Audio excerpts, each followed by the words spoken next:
ఆర్థిక సహాయం ఆదుకున్న మహనీయుడు ఏ ముఖ్యమంత్రి చేయగా మన ముఖ్యమంత్రి అయిన తర్వాత జగనన్న మీరు ఓట్లేశారు, గెలిపించారు. అదే పంతాలు చెప్పింది చేశాడు. ఒకటే ఇల్లు, ఆ ఇల్లు కూడా కట్టించే కార్యక్రమం నిన్న మొదలుపెట్టాడు. మరి అవి కూడా త్వరగా చేసి ఒక కాలనీ ఏర్పాటు చేసి బ్రహ్మాండ చేయడానికి అవసరం ఎంతనో పని చేసుకుంటూ ఈరోజు సచివేట్లో పెద్ద ప్లాట్లు ఇచ్చాం. మన జగన్ అన్నాడు, మరి నేను నాకు చెప్పలేదు కాబట్టి మా నేను ప్రింట్ మీడియా చెప్తున్నాను. ఆ ఊళ్ళు అంటే ఆ గ్రామాలు పెద్దదైన తర్వాత 450 కుటుంబాలు అయిన తర్వాత జగన్ అంటున్నాడు, మీకు వీధులు, కుళాయిలు, నీళ్లు, టాయిలెట్స్, కమ్యూనిటీ హాల్స్, స్కూల్ బిల్డింగ్లు ఏమి కావాలన్నా ఆ గ్రామాన్ని నేను చేస్తానని చెప్పి 20వ తేదీ వారు ప్రారంభోత్సవం చేయడం జరిగింది. మీకు కూడా ఈ సందర్భంగా ఎలాంటి మీరు తెలియజేస్తున్నాను. ఏ ముఖ్యమంత్రి పట్టాలు ఇచ్చిన తర్వాత వాళ్ళు కట్టుకున్నారా లేదా వాళ్ళు సైట్ చూపించినటువంటి సందర్భాలు లేవు. ఈరోజు జగనన్న లాటరీ పద్ధతిలో ఇల్లు చూపిస్తున్నాడు. పలానా సంగమది ఇల్లు, పలానా పారితమది ఇల్లు చూపించి ఆ ఇంట్లోనే వాళ్ళు కట్టుకోవాలి. కట్టుకున్న తర్వాత వాళ్ళకి వసతులు కూడా అదే మొన్న అన్నాడు, మీరు టీవీలో మీరు సరళం చూసి ఉంటారు, ఖర్చు కూడా రాశారు. అది మనం చెప్పాల్సిన పాత్ర మా నాయకులు కూడా తెలియజేసుకుంటున్నాం.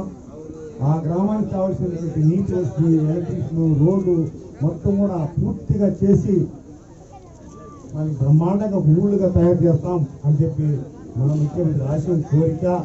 ఈ రాష్ట్రంలో, ఈ దేశంలో ప్రతి ఒక్కరు బాగుండాలని, అత్యాచారం బాగుండాలని మనస్ఫూర్తిగా కోరుకుంటూ ఈరోజు నేను చూసిన ప్రేమ అభిమానానికి మన గ్రామస్తులందరికీ కూడా ఒకటే ఉండి ఐక్యమత్యం ఉండి మంచి పని చేసుకుని ఇక్కడ ఈ పాలగుంట చిన్నటిగా కాదు, మన ప్రాంతం అంతా కూడా మనవాళ్ళు ఎవరు ఉన్నారో మీరు యువ నాయకులు ఎదగండి.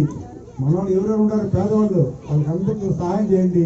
భవిష్యత్తు మీకు మంచి పేరు వస్తుంది సమయం మనం చేసుకుంటూ ఈనాటి కార్యక్రమానికి చేసిన మా నాయకులకు, మీకు మా ఘన స్వాగతమైన అత్యాచార్యులకు, వాలంటీర్లకు, అన్ని శాఖ అధికారులకు, విద్యార్థులకు, మరి నాయకులకు, మా యువ నాయకులు రాత్రి మొదలు కష్టపడి పాపం నాకు వచ్చినప్పుడు ఎక్కువ మీరు ఖర్చు పెట్టబోతుందని చెప్పాను నేను.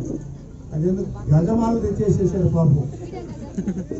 గజమాలు తెచ్చేది కాకుండా వయసు విక్రాంతి నేను ఒప్పుకున్నా, భోజనం పోతున్నా, కానీ యాక్టివ్ కాబట్టి గమని వదిలేసి పాపం త్వరగా కంప్లీట్ చేసుకుంటే వాళ్ళు మంచి భోజనం పెట్టి, భోజనం అటువంటిది పెట్టాల్సిందే. మీరు దానికి ఖర్చు పెట్టకుండా అనవసరంగా సేవ చేయండి. ఇలాంటి మీ వృత్తిలో ఉంటే నేను సేవ చేసే జగన్ ఆశీస్సుతో నేను ఒక ఎమ్మెల్యేకి వచ్చా. మీ పెద్దగా మీ ఆశీస్సులు, మీ జీవనంతో ఒక పేదవాడికి టికెట్ ఇచ్చాడు జగనన్న, ఒక దళితుడికి టికెట్ ఇచ్చి మీ స్థాయిలో పెట్టి మీకు సేవ చేయడానికి పంపించాడు. భగవంత ఆశీస్సులతో మీ అందరి జీవనంతో నేను ఎమ్మెల్యే అయ్యాను. ఎమ్మెల్యే అంటే ఏ కుటుంబానికి కూడా, ఏ అన్నదమ్ముడికో, ఏ చెల్లెమ్మకో, ఏ అక్కకో, ఏ తమ్ముడికో, ఏ విద్యార్థికో, ఏ రైతుకో, ఏ బిడ్డకో ఎవరికి కూడా ఇబ్బంది రాకూడదని జగనన్న మాటగా మీకు అందరూ కూడా తెలియజేసుకుంటూ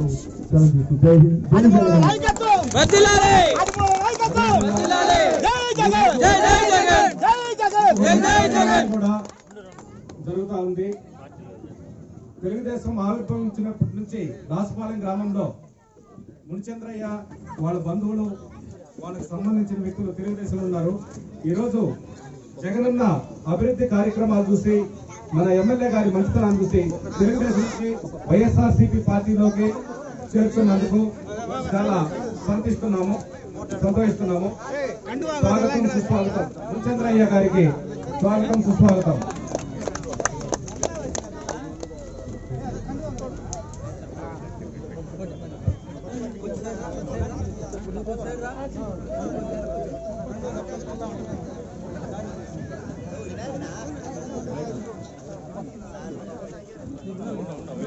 మునిచంద్రయ్య గారిని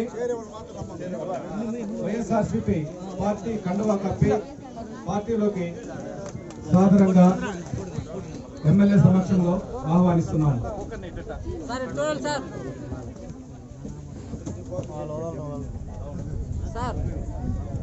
అదేవిధంగా సుగ్రీవులు,